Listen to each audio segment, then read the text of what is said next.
Hello দর্শক বন্ধুরা, কেমন আছেন সবাই? আশা করি আপনারা সবাই অনেক ভালো আছেন এবং সুস্থ আছেন। গত পর্বে আমি আপনাদের দেখিয়েছিলাম কিভাবে আমরা ঢাকা থেকে শ্রীলঙ্কান এয়ারলাইন্সের ফ্লাইটে করে কলম্বো আন্তর্জাতিক বিমানবন্দরে পৌঁছালাম। সেই অভিজ্ঞতাটা ছিল সত্যিই অসাধারণ। আজকের এই ব্লগে আপনাদের নিয়ে যাব আমাদের শ্রীলঙ্কা ভ্রমণের একদম শুরুর দিকের বাস্তব অভিজ্ঞতার মধ্যে, মানে কলম্বোতে নামার পর থেকে ক্যান্ডি পৌঁছানো পর্যন্ত পুরো জার্নির গল্প। বিমানবন্দর থেকে বের হতেই আমাদের ট্রাভেল এজেন্সির পক্ষ থেকে নির্ধারিত একজন গাইড হাসি মুখে আমাদের রিসিভ করেন। তিনি আমাদের খুব আন্তরিকভাবে স্বাগত জানান। সবচেয়ে মজার ব্যাপার হলো, রিসিভ করার সময়ই আমাদের হাতে তুলে দেন শ্রীলঙ্কার বিখ্যাত তাজা ডাবের পানি। গরমের মধ্যে সেই ঠান্ডা মিষ্টি নারিকেলের পানি আমাদের ক্লান্তি অনেকটাই দূর করে দেয়। এরপর আমরা আমাদের লাগেজগুলো গুছিয়ে একটি আরামদায়ক গাড়িতে উঠে বসলাম। শুরু হলো আমাদের প্রথম রোড জার্নি ক্যান্ডির উদ্দেশ্যে। কলম্বো শহর ছেড়ে ধীরে ধীরে আমরা এগিয়ে যেতে লাগলাম পাহাড়ি অঞ্চলের দিকে। রাস্তার দুপাশে সবুজ গাছপালা, ছোট ছোট বাড়ি, স্থানীয় দোকানপাট, সবকিছু মিলিয়ে একদম অন্যরকম একটা পরিবেশ। মাঝে মধ্যে রাস্তার পাশে ফলের দোকান, চা স্টল আর ব্যস্ত মানুষজন, সবকিছু দেখে মনে হচ্ছিল যেন একটা নতুন সংস্কৃতির ভিতর ঢুকে পড়েছি। দীর্ঘ সময় গাড়িতে থাকার কারণে মাঝপথে আমরা একটি বড় সুপার শপে থামলাম। দোকানটি ছিল বেশ আধুনিক এবং বিশাল।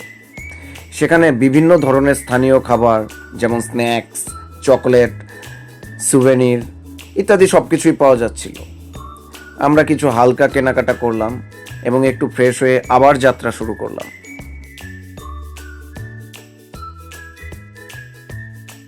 এরপর রাতের দিকে আমাদের একটি লোকাল ধাবায় ডিনারের জন্য থামি। জায়গাটা ছিল সাধারণ, কিন্তু খাবার ছিল দারুণ। গরম ভাত, মুরগির ঝোল, ডাল, রুটি সবকিছু মিলিয়ে খুব তৃপ্তিদায়ক একটি ডিনার হলো। দীর্ঘ ভ্রমণের মাঝে এই খাবারটা যেন নতুন এনার্জি এনে দিল আমাদেরকে।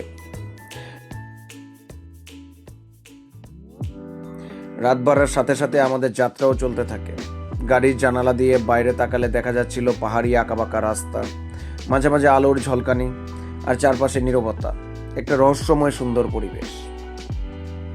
অবশেষে অনেকটা পথ পাড়ি দিয়ে আমরা পৌঁছে গেলাম ক্যান্ডির পাহাড় ঘেরা এক অপূর্ব সুন্দর জায়গায় অবস্থিত আমাদের রিসোর্ট গ্রিন হেভেন।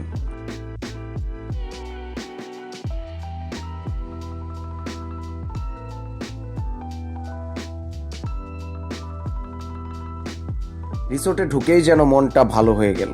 চারপাশে সবুজ পাহাড়, নিরিবিলি পরিবেশ আর ঠান্ডা বাতাস, সবকিছু মিলিয়ে একদম স্বর্গের মতো লাগছিল।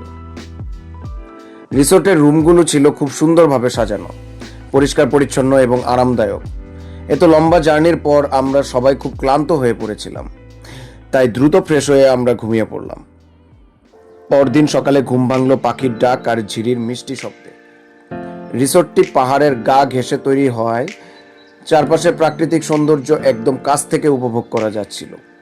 সকালের ঠান্ডা বাতাস আর শান্ত পরিবেশ আমাদের মনটা একেবারে ফ্রেশ করে দিল। আমরা সবাই রেডি হয়ে ব্রেকফাস্টের জন্য ডাইনিং এলাকায় একত্র হলাম। সেখানে একসাথে বসে আমরা খুব সুন্দর পরিবেশে ব্রেকফাস্ট করলাম। খাবারের মধ্যে ছিল বিভিন্ন ধরনের ব্রেড, ফল, ডিম, জুস, সবকিছুই ছিল খুবই টেস্টি আর ফ্রেশ। অবশেষে খাওয়া শেষ করেই আমরা আর দেরি না করে আমাদের মিনি বাসে উঠে পড়লাম ক্যান্ডি সাইট সিইং এর উদ্দেশ্যে। ক্যান্ডির রাস্তায় চলতে চলতে আমরা দেখতে পেলাম সেখানকার মানুষের দৈনন্দিন জীবনযাত্রা। স্কুলে যাওয়া বাচ্চারা, অফিসগামী মানুষ, ছোট ছোট দোকানপাট, বাজার, সবকিছুই ছিল খুব জীবন্ত এবং আকর্ষণীয়। আমরা ক্যান্ডিতে কোথায় কোথায় ঘুরলাম, কি কি দেখলাম আর আমাদের পুরো অভিজ্ঞতা কেমন ছিল, সবকিছু বিস্তারিতভাবে আপনাদের সামনে তুলে ধরবো আমাদের পরবর্তী ব্লগে। তাই মিস করতে না চাইলে অবশ্যই আমাদের চ্যানেলটি সাবস্ক্রাইব করে পাশে থাকুন। ভিডিওটি ভালো লাগলে অবশ্যই লাইক, কমেন্ট এবং শেয়ার করবেন। আপনাদের ভালোবাসাই আমাদের সামনে এগিয়ে যেতে অনুপ্রাণিত করে। ধন্যবাদ। আবার দেখা হবে পরবর্তী কোনো ব্লগে। ততক্ষণ পর্যন্ত ভালো থাকবেন, সুস্থ থাকবেন। See you, bye by.